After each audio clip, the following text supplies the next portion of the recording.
Hi. There's a big debate in the financial world about whether you're better off using a debit card or a credit card to make purchases. As someone who travels the world on points and miles, you can probably guess where I stand on this position. But I want to break down the advantages and disadvantages so you can decide for yourself what's best for you. Because honestly, the answer to this question is different for everyone, and I want to make sure that you take everything into account when you decide which path to take. You probably already understand functionally the difference between a debit card and a credit card. A debit card takes the money directly from your account when you make a purchase. A credit card, on the other hand, allows you to use the bank's money for a certain period of time, at which point you have to pay it off. Your options for paying it back include paying it in full and on time, or carrying forward a balance and being hit with fees and interest. Excessive fees and interest most of the time, so that's never a good idea. So which should you use, a debit card or a credit card? Well, let's look at the advantages and disadvantages of both. The first advantage of using a credit card is fraud protection. When you use a debit card to make a purchase, if your number is somehow compromised or hacked, the money comes directly out of your bank account. So while you can alert your bank and they can start an investigation, the money has actually already been taken from you. I hate the idea that somebody can actually take money out of my bank account, so that's a big one for me. I much prefer the protection that credit cards offer. With a credit card, if your credit card is hacked or compromised, they will institute an investigation, but in the meantime, the charge drops off of your statement. So you don't actually have to pay for the charge until the investigation is completed. So you're not actually without your money like you are when the debit card is compromised. The second advantage of using a credit card is that if you select your credit card carefully, you can find cards that offer all kinds of purchase protections. For example, extended warranties.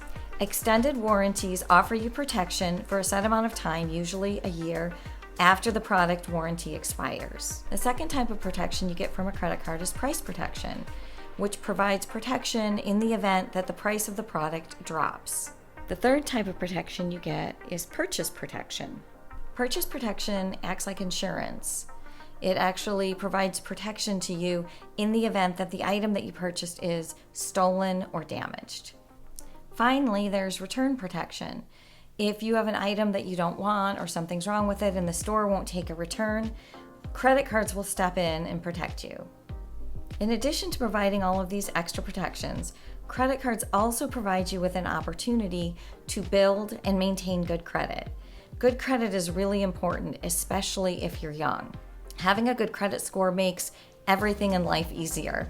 For example, when you need a mortgage or a car loan down the road, you'll get better rates if you have a good credit score. Your credit score can even impact some of the smaller things in life. For example, if you're looking for an apartment, your landlord might run a credit score on you before allowing you to sign the lease. The next advantage of free credit cards, and probably my favorite advantage, is free travel. When you use certain credit cards to make purchases, you receive points or miles that can be used in exchange for free travel. Usually, the best cards offer something called a sign-up bonus, which we'll get into in future videos, but essentially it says if you sign up and you spend a certain amount of money in a certain amount of days, we will give you a huge pot of points. So that's a great way to earn points. But even apart from the sign-up bonus, your everyday spend helps you accumulate points and miles. So if you're strategic and you use the right cards for the right purchases, you can actually amass a lot of points.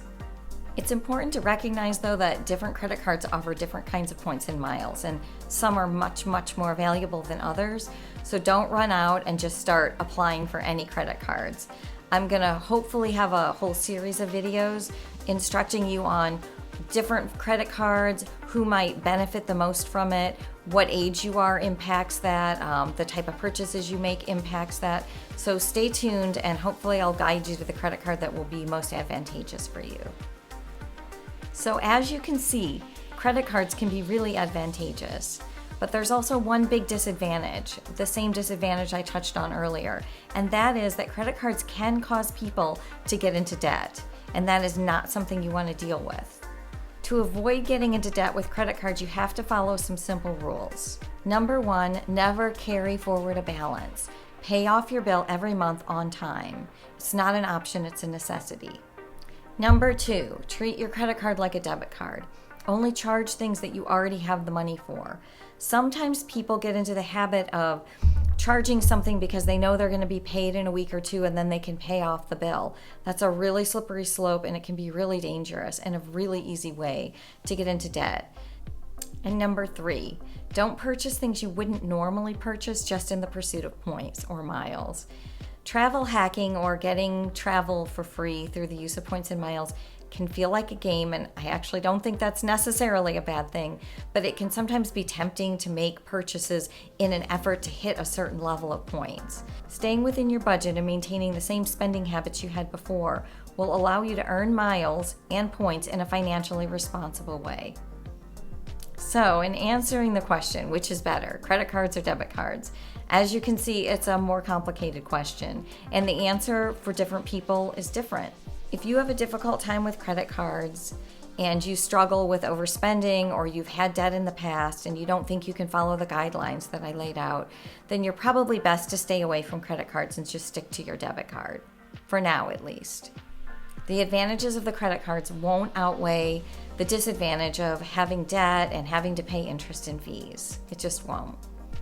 But for those of you who pay off your balance in full every month and can commit to the guidelines that I laid out, I think credit cards are the clear winner. They provide fraud protection, they give you all kinds of different purchase protections, and best of all, you can earn points and miles that you can then trade in for free travel. I hope this video was useful, and I hope you tune in for future videos when I outline more specifics in terms of which credit cards are best for this game and which credit cards would work for your particular lifestyle. Thanks for tuning in and see you next time. Bye-bye.